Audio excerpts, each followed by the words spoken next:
Taxes के निफाज में जो पेशरफ्त है वो बहुत कम हुई है। इसका मतलब है जो टैक्स रिफॉर्म्स हैं उसकी तरफ अभी तक गवर्नमेंट गई नहीं है और 2.5 साल से ऊपर का अरसा हो गया है, तो अब थोड़ा अरसा और रह गया है। तो अगर टैक्स रिफॉर्म्स न कर पाते और इसी तरह मामला चलता तो जो ईज ऑफ बिजनेस डूइंग का नारा है गवर्नमेंट का, क्या उस पर पूरा उतर पाएगी? राना एहसान साहब, देखिए, बड़ा ये एक जो है वो पेनफुल इशू है पाकिस्तान का टैक्स कलेक्शन। जो हमारी टैक्स टू जीडीपी है वो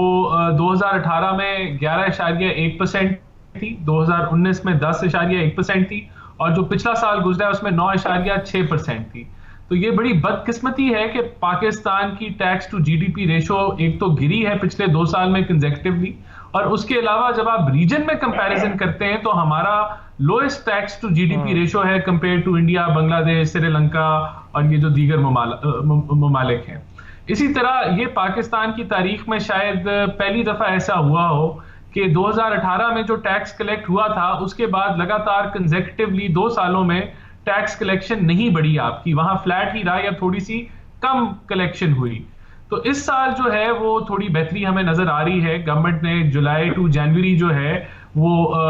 2570 अरब रुपया इकट्ठा किया और हुकूमत बड़ा इसको सेलिब्रेट कर रही है कि 20 अरब हमने टारगेट से ज्यादा कलेक्ट किया है। लेकिन आपने टारगेट ही बहुत थोड़ा रखा पहले 7 महीने में, और अगले 5 माह का जो अब आपका टारगेट है वो आपने उसको अचीव करने के लिए 480 अरब हर साल आप इकट्ठा करेंगे टैक्स, तो वो टारगेट अचीव होगा। देखें, अगर हुकूमत टैक्स नहीं कलेक्ट करती तो आप समझ लें कि आपकी जो डेवलपमेंट स्पेंडिंग है वो नहीं होगी, और जो हदफ रखा है हुकूमत ने टैक्स कलेक्शन का जो 4.963 ट्रिलियन है उसमें कोई भी शॉर्टफॉल आता है तो वो डायरेक्टली हुकूमत को जो है वो क्या कहते हैं उसकी डेवलपमेंट स्पेंडिंग के ऊपर असरअंदाज होगा, जो आपकी ग्रोथ रेट के ऊपर असरअंदाज होगा। अच्छा, इसी तरह एक और पॉइंट है अरसलान, टैक्स जब आप नहीं कलेक्ट कर पाते तो आपको नॉन टैक्स रेवेन्यूज के जरिए जो है वो अपनी टैक्स कलेक्ट। देखिए, सबसे पहले तो मैं समझता हूं कि हुकूमत को कोई पॉलिटिकल चैलेंज इस तरह का नहीं फेस करना पड़ा पिछले 2.5 सालों में जिससे हुकूमत की जो कारकर्दगी है वो मुतासर हो, बल्कि इस हुकूमत को जब हुकूमत मिली तो दहशतगर्दी भी किसी हद तक मुल्क से खत्म हो चुकी थी। ना बिजली की लोड शेडिंग थी और ना गैस की लोड शेडिंग थी, और ऑपोजिशन ने कोई बहुत बड़ा चैलेंज नहीं दिया, और इनके जितने भी अभी जो जुलूस हुए उनसे कोई शटर डाउन नहीं हुए या कोई लॉकडाउन सिचुएशन नहीं आई। तो अभी तक तो हुकूमत को कोई पॉलिटिकल चैलेंज नहीं फेस करना पड़ा जिससे वो कह सके हुकूमत के इस वजह से हमारी इकोनॉमिक कारकर्दगी जो है अफेक्ट हुई। अब आ जाए आप दूसरी कॉटन के ऊपर, तो कॉटन की 2018 में 12 मिलियन बेल्स की प्रोडक्शन थी। इस साल कॉटन की जो प्रोडक्शन है वो 5 मिलियन बेल्स तक के लगभग जो है, तो जो शॉर्टफॉल है वो वाकई $3 बिलियन की जब आप इंपोर्ट करेंगे कॉटन तो उससे जो कॉस्ट ऑफ आपकी प्रोडक्शन है वो बढ़ गई है, और इसी तरह अभी से ही लोगों को जो एक्सपोर्ट के ऑर्डर्स मिले थे वो उनकी कॉस्ट इफेक्टिव नहीं रहे और उनको लॉसेस भी पहुंचने के खदशात हैं। इसलिए मेरे ख्याल से टेक्सटाइल सेक्टर ने डिमांड किया कि उनको इंडिया से जो है वो कॉटन ड्यूटी फ्री मंगवाने की इजाजत दी जाए, वरना एक बड़ा बहरान खड़ा हो सकता है क्योंकि कॉस्ट ऑफ प्रोडक्शन आपकी जो है वो इनपुट्स की वजह से इंक्रीज हो गई है। इसी तरह जो गेन्स आपको मिलेंगे, देखें एक्सपोर्ट साइड आपकी अच्छी जा रही है, इस साल चौथा कंसेक्यूटिव महीना है कि आपकी $2 बिलियन से ऊपर एक्सपोर्ट रही है, और चांसेस हैं कि हम लोग 24 से 25 अरब के एक्सपोर्ट के हदफ को जो है वो हम अचीव कर सकें। दूसरी साइड पे मैं समझता हूं कि जो एक अच्छा आगे जो कह लें कि चीज नजर आ रही है वो आईटी एक्सपोर्ट है। आईटी एक्सपोर्ट आपकी तकरीबन 30 to 40% इंक्रीज हुई है जुलाई टू दिसंबर, और मैं समझता हूं इसके अंदर जो साबिक हुकूमतें हैं जिन्होंने लैपटॉप डिस्ट्रीब्यूशन दी की और इंटरनेट भी फ्री किया पब्लिक स्पेसेस के अंदर, उसका बड़ा कंट्रीब्यूशन है। और ये आईटी के ऊपर अगर फोकस किया जाए तो ये एक बड़ा अच्छा पोटेंशियल। जो सबसे बड़ा चैलेंज है पाकिस्तान को वो ईज ऑफ डूइंग बिजनेस ही है, और आपका प्राइवेट सेक्टर जो है उसको अगर फाइनेंसिंग लेनी है तो वो बहुत बड़ा चैलेंज है उसके लिए प्राइवेट सेक्टर लेंडिंग लेना, सवाए जो बड़ी कंपनीज हैं या जो बड़ा बिजनेस कर रही हैं उसको तो फाइनेंसिंग मिल जाती है, लेकिन जो छोटा एसएमई सेक्टर है उसको ना बैंक फाइनेंस करता है ना वो लोन ले पाते हैं, तो एक फाइनेंशियल एक्सेस भी उसको नहीं है। ये बहुत बड़ा चैलेंज है। फिर किसी भी गवर्नमेंट डिपार्टमेंट से आपका जो है वो आपको काम पड़ जाए, चाहे वो मीटर लगवाना हो, गैस का कनेक्शन लगवाना हो या एनओसीज लेने हो या अप्रूवल लेना हो, तो ये एक ऐसा मामला है जहां जो है वो रिश्वत दिए बगैर या पैसों के इस्तेमाल के बगैर कोई काम नहीं होता, और ईज ऑफ डूइंग बिजनेस में इसलिए हम इतने लोली रैंक हैं। इन चीजों के ऊपर किसी किस्म की जो है वो बेहतरी नहीं आई। ये जो अभी भी ये जो आपने आईटी की बात की, तो इनका भी जो पैसा इनको मिलता है वो काफी तो वो जो है वो मिक्स हो रहा है ये रिमिटेंसेस के अंदर। तो कुछ पोर्शन जो रिमिटेंसेस का है वो ये आईटी से रिलेटेड है, तो इसकी सेग्रीगेशन करना, इन लोगों को आसानियां देना या इनके लिए कोई देखें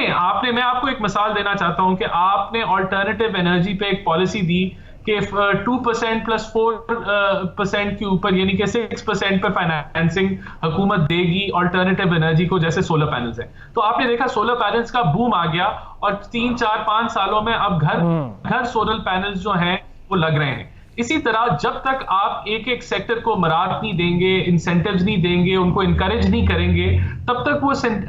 जो सेक्टर्स हैं वो बहुत तेजी से ग्रोथ नहीं कर सकेंगे। जिस तरह आपने देखा कि बहुत अरसे तक सिर्फ और सिर्फ टेक्सटाइल सेक्टर्स को जो है या एक्सपोर्ट सेक्टर को बहुत ज्यादा फैसिलिटेशन दी गई कि इनको एक्सपोर्ट में लो इंटरेस्ट रेट पे फाइनेंसिंग दी जा रही थी, लेकिन जो बाकी आपका डोमेस्टिक इंडस्ट्री है उसके लिए कोई भी मराहत नहीं है किसी भी किस्म की, और आज भी नहीं है। आज आपने टर्फ पॉलिसी निकाली जो टेम्पररी इकोनॉमिक रिलीफ फाइनेंसिंग है, और उसमें आपने देखा कि वो 100% जो है उसको यूटिलाइजेशन उसकी हो रही है, बल्कि ओवर सब्सक्राइब्ड है। लोग 500 अरब का बजट था, उससे भी ज्यादा जो है एप्लीकेशंस चली गई हैं। तो जब आप इंडस्ट्री को इंसेंटिव देंगे तो प्राइवेट सेक्टर तो छलांग मारेगा, वो तो ढूंढ रहा है, वो तो भूखा है कि हुकूमत हमें सपोर्ट करे, लेकिन बदकिस्मती से यहाँ इस साइड पे बहुत हम स्लो है। देख रहा हूँ ये जिस रिपोर्ट का फिस्कल पॉलिसी स्टेटमेंट का मैं जिक्र कर रहा हूँ, उसमें ये वजारत ख़जाना की जानिब से आपको बता रहा हूँ कि वफाकी और सूबाई हुकूमतों के जो जारी अखराजात हैं वो 28 साल में सबसे ज़्यादा रहे हैं, और जो GDP की तरफ मजमूई अखराजात का हजम था वो 23.1% रहा है, जो 21 साल में अखराजात की बुलंद तरीन सतह है। देखिए बिल्कुल इसकी जो मेन वजह है वो आपकी डेट सर्विसिंग है, और जब आपने डॉलर को जो है वो रुपी को आपने डीवैल्यू किया एकदम से 40-50%, आप एक साल के अंदर 115 से आप 170 पे चले गए, और आपका जो काइबर है वो एक साल से भी कम अरसे के अंदर बल्कि कुछ महीनों के अंदर वो 7% से 13 से भी ऊपर चला गया। तो उस वक्त फिर आपकी डेट सर्विस एकदम से उस किया, और जो 1500 अरब आपकी सालाना फेडरल सेंट्रल गवर्नमेंट की जो डेट सर्विसिंग थी वो 3000 अरब को टच कर गई विद इन 1 ईयर। तो ये जब आप इतनी मैसिव चेंजिंग करेंगे, और जिस तरह इमरान खान से ने कहा कि मैंने तो टीवी पे देखा कि डॉलर बढ़ रहा है, तो जो इन्होंने IMF से मुआहदा किया वो उसके अंदर इन्होंने काफी चीजों में अपने हाथ बंधवा लिए, जिसके अंदर इन्होंने एक्सचेंज रेट को कदरे फ्री फ्लोटिंग कर दिया और उसकी मॉनिटरिंग बिल्कुल ही छोड़ दी। और इसी तरह एकदम से जब आप शिफ्ट हुए कि स्टेट बैंक से बोरोइंग से आप कमर्शियल बैंक्स में बोरोइंग के ऊपर आप शिफ्ट हुए, मनी प्रिंटिंग के ऊपर भी आपको जो है वो, तो ये सारे मामला जो है इन्होंने, और इंटरेस्ट रेट आपको मॉनेटरी पॉलिसी आपको रिवाइज करनी पड़ी, तो ये सब कुछ जो है इससे आपका जो करंट एक्सपेंडिचर है वो बढ़ गया। और अभी भी आप देखें